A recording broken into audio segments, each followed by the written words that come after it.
विद्यार्थी मित्रांनो, आपण मागच्या तासाला स्नायू ऊती हा प्राणी ऊतीमधला एक प्रकार संपवलेला होता।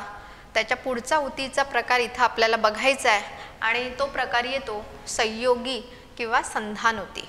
आता संयोगी किंवा संधान याचा अर्थ काय मुळात, तर याचा अर्थ होतो दोन भागांना एकमेकांशी जोडणं। आता जोडल्यामुळे दोन भाग जर एकमेकांना जोडत असतील तर त्यामुळे आपोआप आधार पण मिळेल। त्यामुळे याचा अर्थ इथे या पद्धतीने होतोय की या ज्या संयोगी किंवा संधान ऊती आहेत त्या दोन ऊती एकमेकांना जोडण्याचं किंवा आधार देण्याचं कार्य करताना या आपल्याला दिसतात।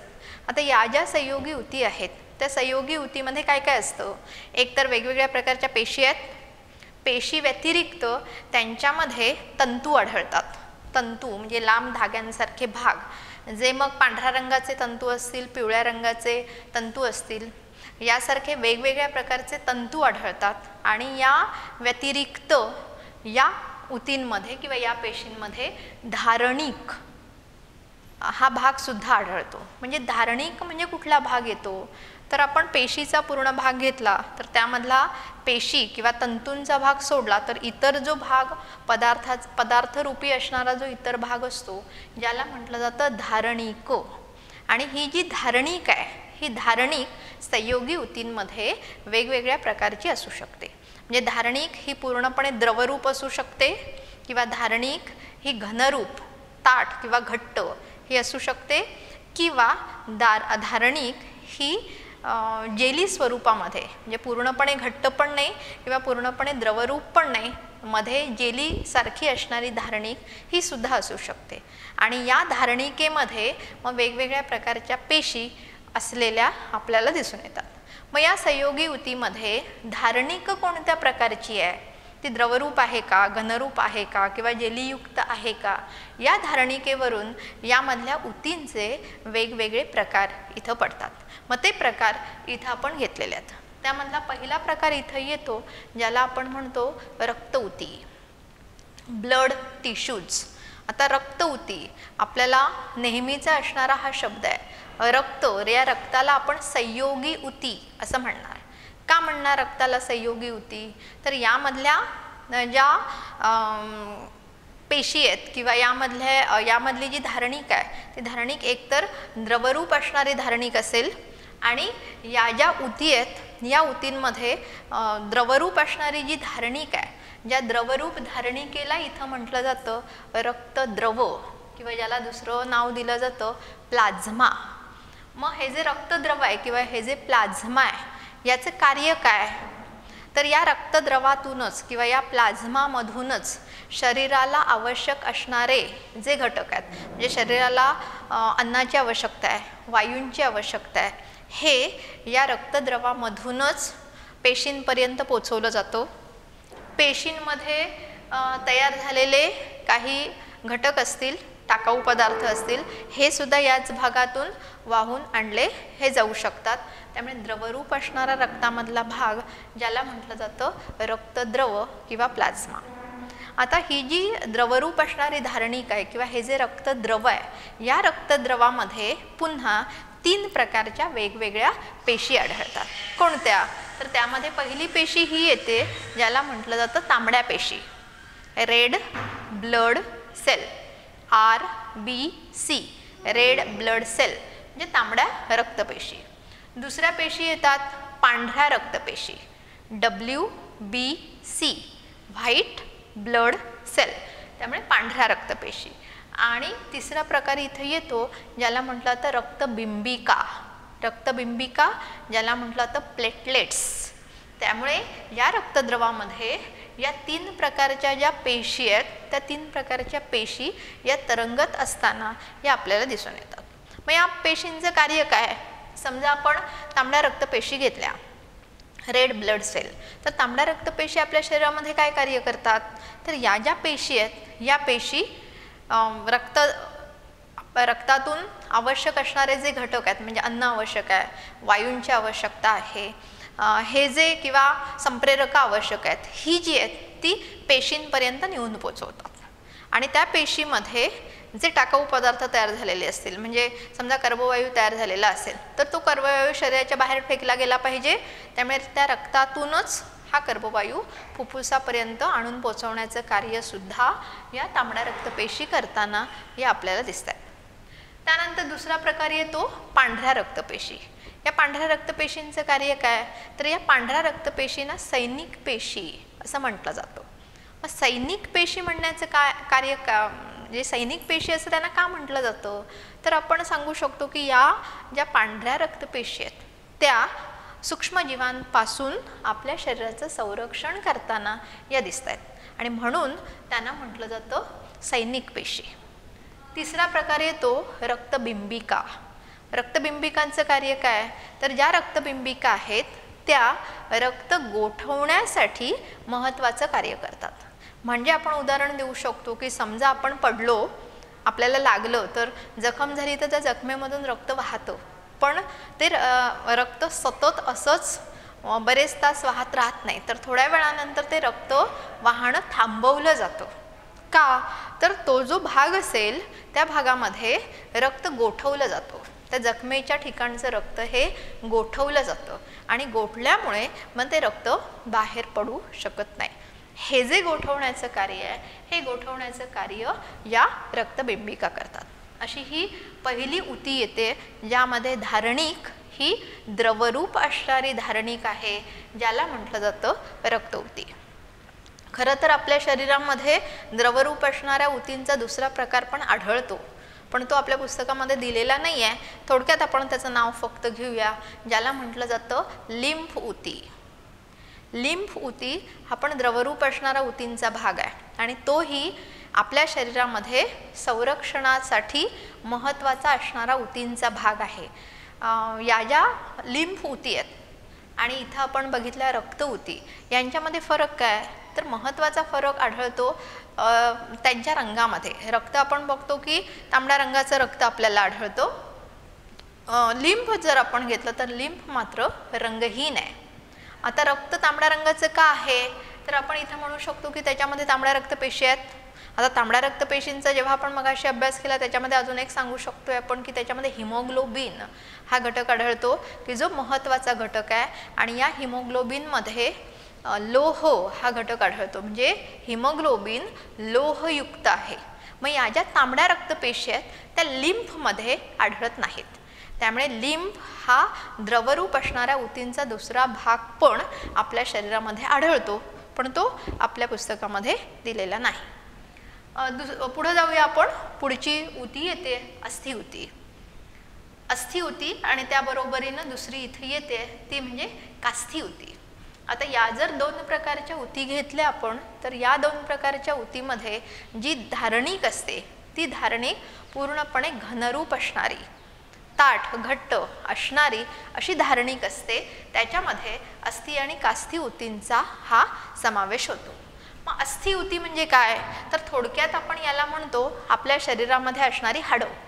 आपल्या शरीरामध्ये जी काही हाडं आहेत त्या हाडांपासून जो सांगाडा तयार झालेला आहे त्या प्रकारची जी ऊती आहे ज्याला म्हटलं जातं अस्थिऊती. मग आपल्या हाडांमध्ये कोणते महत्त्वाचे घटक आपल्याला आढळतात, तर दोन महत्त्वाचे घटक येतात. एक तर आपल्या हाडांमध्ये कॅल्शियम असतो आणि दुसरं तर आपल्या हाडांमध्ये फॉस्फरस असतं. त्यामुळे हाडं किंवा अस्थिऊती या कॅल्शियमयुक्त किंवा फॉस्फरसयुक्त असणाऱ्या अशा असतात. मग आपल्या शरीरातील सांगाड्याचा किंवा हाडांचा आपण जेव्हा विचार करतो त्यावेळी सांगाडा महत्त्वाचं कार्य आपल्या शरीरामध्ये करतोय. काय काय कार्य सांगता येतो, तर एक तर आपल्याला जो शरीराला जो आधार मिळालेला आहे तो आधार याच सांगाड्यामुळे मिळालेला आहे. त्यामुळे हाडं या प्रकारची कार्य करतील. किंवा आपण दुसरं म्हणू की आपल्या शरीरांतर्गत जे नाजूक असणारे अवयव आहेत त्या अवयवांचं संरक्षणसुद्धा या हाडांमुळेच केलं जातं. म्हणजे थोडक्यात आपण उदाहरण घ्यायला गेलो तर आपल्या डोक्याची कवटी आहे. या कवटीमध्ये आपल्याला मेंदू हा महत्त्वाचा अवयव आढळतो. आता या मेंदूचं जे संरक्षण होतं ते संरक्षण या डोक्याच्या कवटीमुळे केलं जाणारं हे संरक्षण असेल. त्यामुळे अस्थिऊती जर आपण घेतल्या तर अस्थिऊती आपण या पद्धतीनं सांगू शकतो. त्यानंतर दुसरा प्रकार इथे येतो कास्थिऊती. कास्थी आता याच्यामध्ये जी धारणिक आहे ती धारणिक प्रथिनयुक्त असेल किंवा ती शर्करायुक्त असेल. इथं आपण घेतलेली होती धारणिकची जी कॅल्शियम आणि फॉस्फरस युक्त आहे. इथं आपण जी धारणिक बघतोय ती प्रथिनयुक्त आहे किंवा शर्करायुक्त असणारी ही धारणिक असेल. त्यापासून बनलेली ही उती ज्याला म्हटलं जातं कास्थी उती. आता या कास्थी उतीचं आपल्या शरीरामध्ये महत्त्व काय, तर आपण आपलं शरीर जे वाकवू शकतोय किंवा आपलं शरीर जे ताणलं जाऊ शकतो याच्यासाठी आपल्याला महत्त्वाच्या असणाऱ्या या कास्थी उती या आढळतात. या ज्या कास्थी उती आहेत या कास्थी उती आढळतात कुठे, तर आपण काही आपल्या शरीरामधले भाग सांगू शकतो की आपल्या नाकाचा नाकपुडीचा भाग असेल किंवा कानाचा हा भाग असेल किंवा आपलं स्वरयंत्र असेल, यासारखे आपल्या शरीरामधले जे भाग आहेत जे भाग या कास्थी उतींनी बनलेले आहेत. मग या भागांचं निरीक्षण आपण दररोज करतोय. आपल्या नाकाची जी नाकपुडी आहे ती आपण वाकवू शकतो किंवा कानाचा हा जो भाग आहे हा पण कानाचा भाग आपण हलवू शकतोय आणि त्यामुळे कास्थी उती इथं असलेल्या आपल्याला दिसतात. या स्थितिस्थापक असणाऱ्या, स्थितिस्थापक हा शब्द इथं नवीन येतोय. स्थितिस्थापक म्हणजे त्याच्यामध्ये लवचिकता आहे, आपण सहजपणे ते भाग हलवू शकतो असा त्याचा अर्थ होतो. या प्रकारच्या कास्थी उती या आपल्याला इथं आढळतात. त्यामुळे तुम्हाला याच्यावर आधारित महत्त्वाचा प्रश्न विचारला जाऊ शकतो की कास्थी उती आणि अस्थी उती यांच्यामधले फरक सांगा. त्यामुळे महत्त्वाचे फरक इथं आपण सांगू शकतो. त्यानंतर पुढच्या उतींकडे जाऊया. पुढे उती येते अवकाश उती. आता ही जी अवकाश उती आहे ही अवकाश उती आढळते कुठे, तर साधारणपणे आपली त्वचा आपण घेतली किंवा आपल्या रक्तवाहिन्या जर आपण घेतल्या तर त्यांच्यामध्ये अवकाश उती या आपल्याला आढळतात. मग या ज्या अवकाश उती आहेत या अवकाश उतींचं कार्य काय, तर या अवकाश उती आपल्या शरीरामध्ये जे इंद्रिय आहेत किंवा अवयव आहेत त्या अवयवांना आधार देण्याचं महत्त्वाचं कार्य करतात. किंवा आपण दुसरं कार्य सांगू शकतो की उतींमध्ये जी दुरुस्तीचं कार्य होत असतं किंवा उतींची झीज झालेली आहे आणि त्या उतींमध्ये दुरुस्तीचं कार्य जे चालतं त्यामध्ये सुद्धा या अवकाश उती मदत करताना या आपल्याला दिसतात. त्यानंतर पुढची उती येते वसा उती, ॲडिपोज टिश्यू. महत्त्वाची असणारी ही उती ॲडिपोज टिश्यू. आता ही जी वसा उती आहे ती वसा उती आढळते कुठे, तर आपल्या शरीरामध्ये त्वचेच्या खाली आपल्याला स्निग्ध पदार्थ किंवा आपण म्हणू की मेदयुक्त पदार्थ, तेलकट पदार्थ जे साठवलेले असतात ते साठवण्याचं कार्य या वसा उतींकडून हे केलं जातं.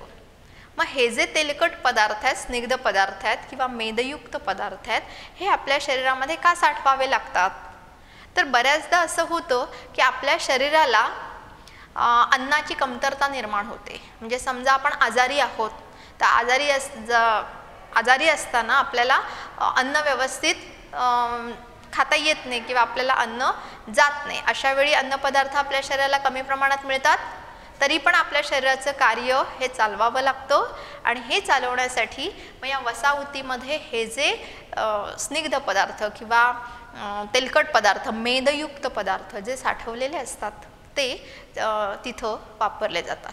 किंवा आपण दुसरं उदाहरण घेऊ की आपण उपवास करतो. उपवासाच्या वेळीसुद्धा अन्नपदार्थ कमी खाल्ले जातात. अशा वेळीसुद्धा अन्नाची जी गरज आहे ती अन्नाची गरज याच वसाउतींकडून ही भागवली जाऊ शकते.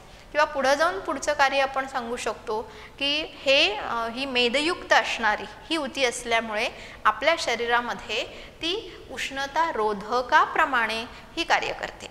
त्यामुळे वसाउतींची अशी महत्त्वाची कार्य ही आपण इथं सांगू शकतो.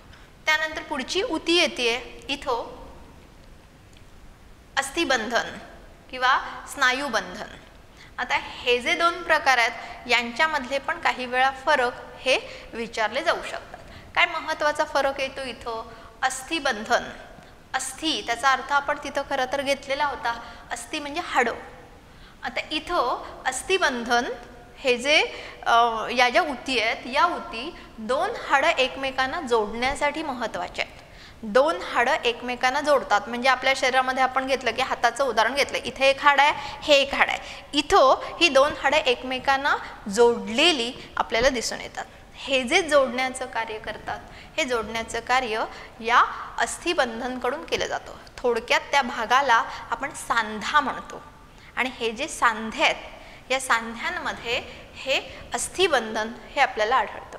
आता या सांध्यांमध्ये हे जे अस्थिबंधन आपल्याला आढळतात ते थोडेसे मजबूत आणि काय म्हणू आपण की कमी प्रमाणात स्थितिस्थापकत्व किंवा लवचिकता असणारे असे अस्थिबंधनाचे भाग हे येतात. याच्या उलट पुढचा प्रकार येतो स्नायुबंधन. आता स्नायुबंधन कुठे आढळतात तर याचा संबंध आपण मागच्या भागाशी घेऊ शकतो. आपण ऐच्छिक स्नायू बघितलेले होते स्नायूंच्या प्रकारामध्ये की जे स्नायू हाडांना चिकटलेले असतात किंवा हाड आणि स्नायू हे एकमेकांना जवळ असतात, ज्याला आपण कंकाल स्नायू असं म्हटलेलं होतं. आता हे जे दोन भाग येतात हाड आणि स्नायू एकमेकांना जोडणं, हे जोडण्याचं कार्य या स्नायुबंधाकडून हे केलं जातं. त्यामुळे स्नायूंना हाडांशी जोडण्याचं कार्य हे स्नायुबंध हे करतात. आता हे जे असतील स्नायुबंध हे बऱ्यापैकी स्थितिस्थापक असतील, मजबूत असतील, बळकट असतील, पण स्थितिस्थापक त्यांच्यामध्ये स्थितिस्थापकत्वाचा गुणधर्म किंवा लवचिकतेचा गुणधर्म त्यांच्यामध्ये जास्त प्रमाणात हा दिसून येईल. एवढे प्रकार येत आहेत हे संयोगी किंवा संधान ऊतीचे. प्राण्यामधली ही तिसरी ऊती इथे येते. पहिली ऊती आपण घेतलेली होती अपिस्तर ऊती, दुसरी ऊती आपण घेतली स्नायू ऊती, तिसरी ऊती आता आपण बघितली संयोगी ऊती आणि चौथी ऊती शेवटची ऊती येते ती म्हणजे चेतन ऊती. आता ही जी चेतन ऊती आहे ही चेतन ऊती त्याच्यामध्ये महत्त्वाची एक आकृती येते चेतन पेशीची असणारी आकृती. ही परीक्षेसाठी चेतन पेशीची आकृती ही पडू शकते. आता या ज्या चेतन ऊती आहेत या चेतन ऊती एकतर आपल्या शरीरामध्ये संवेदनांचं वहन करणं आणि प्रतिसाद घेऊन येणं या महत्त्वाच्या क्रिया चालतात. म्हणजे कुठलीही गोष्ट आपल्याला समजा भाजलेलं असेल तर भाजलेल्याची जाणीव आपल्याला पटकन होते किंवा आपल्याला एखादा काटा टोचला तर त्याची जाणीव पण आपल्याला पटकन होते. हे कशामुळे शक्य होतं तर हे शक्य होतं या ऊतींमुळे, ज्यांना म्हटलं जातं चेतन ऊती. आता या चेतन ऊती मेंदू किंवा मज्जारज्जू या भागांपर्यंत चेतनाद्वारे या जोडल्या जाऊ शकतात. या चेतन पेशीची आकृती काय, इथे आपण आकृती दिली आहे आणि आकृतीवरून भाग आपल्याला बघायचे आहेत. काय दाखवले बघा, हा जो मधला भाग दिसतो की ज्या भागामध्ये आपण पेशी केंद्र दाखवलेला आहे, हा जो भाग आहे हा मुख्य चेतन पेशीचा भाग आहे. आता ही जी पेशी केंद्र असणारी चेतन पेशी आहे या चेतन पेशीला या पद्धतीनं इकडे असे आखूड तंतू निघालेले आहेत. हे जे आखूड तंतू आहेत या आखूड तंतूंना म्हटलं जातं प्रताने. आणि याच चेतन पेशीपासून हा लांब असणारा तंतू सुद्धा निघतो आणि हा जो लांब तंतू आहे या लांब तंतूला म्हटलं जातं अक्षतंतू. आता हा जो लांब असणारा अक्षतंतू आहे या अक्षतंतूवर पुन्हा आपण असे भाग इथं दाखवलेले आहेत. हे काय आहे तर अक्षतंतूवर असणारं हे स्निग्ध पदार्थाचं आवरण आहे. आणि अक्षतंतूवरील हे जे स्निग्ध पदार्थाचं आवरण येतं ज्या आवरणाला म्हटलं जातं मेयलिन आवरण. त्यामुळे हा भाग पण अक्षतंतूवर आपल्याला दिसतो. आणि शेवटी आपण इथं घेऊ शकतो की ही चेतनींची असणारी टोकं आहेत. चेतन पेशीची रचना ही साधारणपणे एवढी असणारी रचना ही आपल्याला दिसते. मग यांचे कार्य काय, चेतन पेशींचं कार्य काय तर इथं आपण एक महत्त्वाचा गुणधर्म लिहिला आहे तीव्र उत्तेजन क्षमता. हा जो तीव्र उत्तेजन क्षमतेचा गुणधर्म आहे हा सगळ्या सजीवांमध्ये आपल्याला आढळतो. काय तीव्र उत्तेजन क्षमता म्हणजे तर बाह्य प्रेरणेला प्रतिसाद देणं. आणि हा गुणधर्म वनस्पतींमध्ये पण आढळतो, पण प्राण्यांमध्ये या गुणधर्मासंदर्भात या चेतन ऊती महत्त्वाचं कार्य करताना हे आपल्याला दिसतात. मघाशी जी उदाहरणं घेतली ती उदाहरणं इथं आपण सांगू शकतो की काटा लागला किंवा निसटता स्पर्श झाला आपल्याला कोणाचा तरी तर तोही आपल्याला पटकन समजतो. हे जे आहे हे कार्य या चेतन पेशींकडून केलं जातं. माहिती चेतन केंद्राकडे पाठवली जाते आणि तिथून प्रतिसाद हा आणून दिला जातो आणि त्यामुळे आपलं शरीर कार्य करतं. म्हणजे समजा आपण उदाहरण घेतलं की आपण चालतोय आणि चालत असताना अचानकपणे आपला पाय काट्यावर पडला. आता काट्यावर पाय पडल्यानंतर आपला पाय हा तिथंच थांबतो, आपण पुढं तसंच चालू शकत नाही आहोत. मग इथं नेमकी क्रिया काय घडली तर आपल्याला जेव्हा तो काटा लागला पायाला तेव्हा त्याच्या ज्या संवेदना असतील, लागलेल्या संवेदना या चेतनपेशींकडून मेंदूपर्यंत नेऊन पोचवल्या. मेंदूनं याचं उत्तर पाठवलं, प्रतिसाद दिला. काय प्रतिसाद दिला तर आपले पाय तिथे म्हणजे ते पायाचे जे स्नायू असतील ते स्नायू तिथेच थांबलेले हे आपल्याला दिसून येतील. या पद्धतीनं संवेदनांचं वहन करणे, प्रतिसादाचं सुद्धा वहन करणं हे महत्त्वाचं कार्य या चेतनपेशींकडून हे केलं जाऊ शकतं आणि असा हा प्रकार येतो चेतन ऊतींचा. आता अशी एकच चेतनपेशी आहे का आपल्या शरीरामध्ये तर नाही, अशा खूप चेतनपेशी एकमेकांना लागून आपल्या शरीरामध्ये असतात. म्हणजे समजा आपण ही एक चेतनपेशी घेतली आहे, थोडक्यात आपण असं घेतलं आहे की ही एक चेतनपेशी आहे, हिची ही टोकं आहेत, तर याला लागून पुढच्या चेतनपेशी असतील त्याची टोकं असतील, त्याला लागून पुढच्या चेतनपेशी असतील त्याची टोकं आहेत, बाजूला पण इथं चेतनपेशी असतील. त्यामुळे अशा चेतनपेशी पुष्कळ आपल्या शरीरामध्ये या आपल्याला आढळतात. आता या ज्या चेतनपेशी आहेत, संवेदना पहिल्यांदा या प्रतानांना मिळतात, तिथून पेशीपर्यंत आणल्या जातात आणि पेशीपासून त्या लांब अक्षतंतूकडून वाहून नेल्या जातात. चेतनांच्या टोकांपर्यंत या संवेदना येतात. इथं ही दुसरी चेतनपेशी जोडलेली आहे, त्यामुळे त्या संवेदना दुसऱ्या चेतनपेशींच्या प्रतानाकडे जातात. तिथून अक्षतंतूकडून चेतनींच्या टोकांकडे येतात. पुन्हा तिसऱ्या चेतनपेशींकडे त्या संवेदनांचं वहन हे केलं जातं. या पद्धतीनं संवेदनांचं वहन किंवा प्रतिसादाचं वहन हे या चेतनपेशीकडून हे केलं जाऊ शकतं. प्राणी ऊतीचा हा शेवटचा प्रकार इथं संपतोय आणि शेवटचा भाग धड्याचा इथं संपतो. हे प्रकरण इथं संपतो. पुढच्या तासाला या प्रकरणाची प्रश्नोत्तरं आपल्याला बघायची.